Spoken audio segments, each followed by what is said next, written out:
Nityanandam. Welcome to the next episode of Exploring into Vedic Tradition.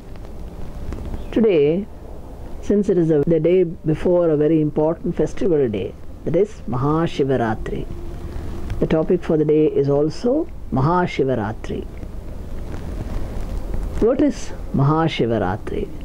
This is a day, or in fact a night, dedicated to the prayer and meditation towards Lord Shiva. Lord Shiva, as you all know, is the God who is responsible for the dissolution or removal of the ignorance and thereby rejuvenating the soul on its march towards enlightenment. This energy has many days which are important, but in the month of Magha, that is February, March, in that period, on the 14th night, the day before full moon day, that night it's considered to be very powerful, intense night. Ratri, Shiva Ratri. Ratri, the word means intensity. In our worldly life itself, when you see, if a person is sick, the sickness gets more intense during the night period. And when we are aware and doing meditation, in the silence of the night time, there is more intensity. Therefore, Ratri, the word gets the meaning intensity. And on this, Shivaratri falls on every month in the lunar calendar, which is followed in Hindu Vedic culture. But the month of Magha, that is February, March, the special night, Maha Shivaratri it is called because it is all the more powerful as many Puranic stories give you information about this night. One story which relates to this Maha Shivaratri is the story where Lord Shiva, in order to give a judgment to the god of creation, Lord Brahma, and the god of sustenance, Lord Vishnu, who had a dispute amongst themselves as to who was more superior, more important for all the human souls. And in that fight, in order to pacify them, in order to give them a proper judgment, Lord Shiva appeared before them as a huge column of fire. Huge means literally huge. They could not see the end on both the sides. So, and Shiva gave them the direction that each one should try to find one end of that column. And whoever is able to reach that end, he said, they will be considered superior. So Brahma went on his vehicle, the swan, upward, and Vishnu took the form of a boar and went down into the earth in search of the edge of that column. But both of them kept traveling for ages together, not days or months or years. It's ages together they kept traveling. Vishnu, after a heavy number of years, after reaching a certain distance, he realized that it is impossible to reach the end of this column. And that realization made him understand that he was no way superior. The fight for superiority is meaningless. And as a mark of the place where he reached, he tied a bell just below his calf muscle. Brahma, who had gone up flying. Brahma incidentally is the lord of intellect. So, when a man who thinks he is intelligent will try to find the edge of all that is considered to be knowledge. So he went flying. After flying for ages together, he happened to see a flower, Ketaki flower, falling down. And when he inquired, the flower replied, I have been following for ages. And he asked the flower, from where are you coming? The flower described that I have been kept on the ear of that Lord Shiva, and I have been following from there.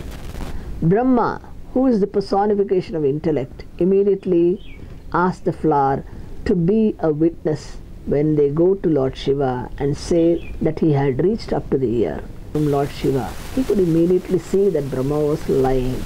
It is the nature of intellect to try to manipulate and give details according to the manipulation.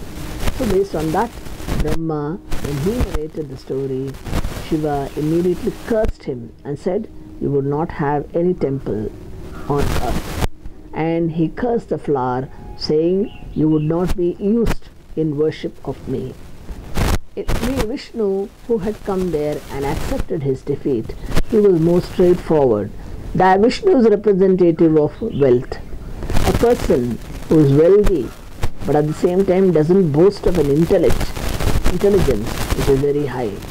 That person at some point in his life will accept that wealth does not give the ultimate knowledge. So that acceptance came to Vishnu, and Shiva accepted his stance and finally gave him enlightenment. This is the story related to the temple in Arunachala, that is Tiruvannamalai. There are many other Puranic stories. One story describes a hunter who had gone deep into the forest hunting. He had caught a deer, but by the time it had become dark and there were howls and growls being heard, the hunter knew that if he walked in this night time, he would definitely be killed by an animal. So he climbed onto a tree, and the whole night, if he slept on the branches, there is every likelihood that he'll fall down and he'll be caught by animals. So in order to be awake the entire night, in order to divert himself, he kept plucking leaves from that tree and kept dropping them, the whole time being aware of what he was doing because of his compulsion of the situation. And after the whole night he had been spending in this manner, early in the morning, as soon as dawn came on, he could see the form of Lord Shiva, because that tree happened to be the Bale tree or Bilva tree, and the leaves he had been plucking were Bilva leaves. And as he was dropping it below the tree, there was a stone which was in the shape of a Shiva Linga, and the leaf had been falling on the stone. So the whole night, with total awareness, he had been dropping those leaves on that stone which was in the form of a Shiva Linga. So when you say prayer, it doesn't mean pretending to be praying. It is being aware with yourself, being centered. That is what the prayer means. So this is also given as one of the Puranic stories to celebrate Maha Shivaratri. Now let me explain to you why Shivaratri is held on that 14th night of the dark fortnight. That is, tomorrow happens to be the 14th night after the full moon. That will be the dark phase of the moon. Moon is considered to be the deity for mind, and all the Indian almanac is based on the lunar calendar. And the moon has 16 phases. Each of the phases increases when the new moon, from new moon to full moon, the phases keep increasing. And after full moon, the phases keep decreasing. That is a waning period. Full moon is equivalent to a person, a soul, which is connected with all emotions, feelings, desires, and whatnot. And as each one of them drop one by one, and just before the new moon, when the whole mind is about to be shattered with no feeling, no desire, nothing, that is what is signified by the Shivaratri being celebrated on the 14th night. when the mind drops all the desires, all the samskaras it has. Samskaras means impressions due to past actions. Everything keeps dropping.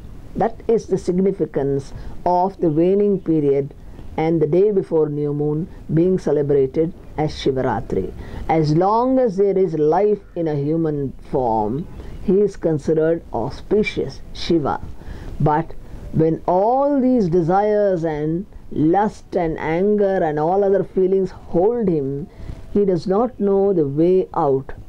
But when he learns to drop all these feelings, he instead of becoming a Shava or a dead body, he becomes totally Shiva conscious. So that is the one more significance of Shivaratri. He becomes filled with the auspiciousness inside him. So the next day, the new moon day, the mind has completely dropped and he is able to realize that he is the same Shiva energy. He reaches the state of cosmic consciousness. There is a possibility because on Maha Shivaratri there is intense energy everywhere, and the person who is aware and totally in that consciousness has every chance of reaching the ultimate experience. That is why in every Shiva temple the whole night vigil is held. There are prayers, pujas, bhajans and processions and whatnot, homas, yagas, everything being held in all the Shiva temples everywhere all over the world. So the whole night being aware and vigil, and many of the people, almost the entire population, fast. Right from the morning of Shivaratri up to the next morning, after the night of Shivaratri is over, they fast completely and spend their entire time being aware and in a prayerful mood, in a meditative mood. Then after the puja and homa and everything is over, after the whole night session is over, they break the fast. So this is one of the major festival, fast festival you can say, because it is a festival helping man to go inward in search of his true potential. Therefore, let us all celebrate Maha Shivaratri. In our ashram, we have the entire day program, 24 hours program. Let's enjoy the program.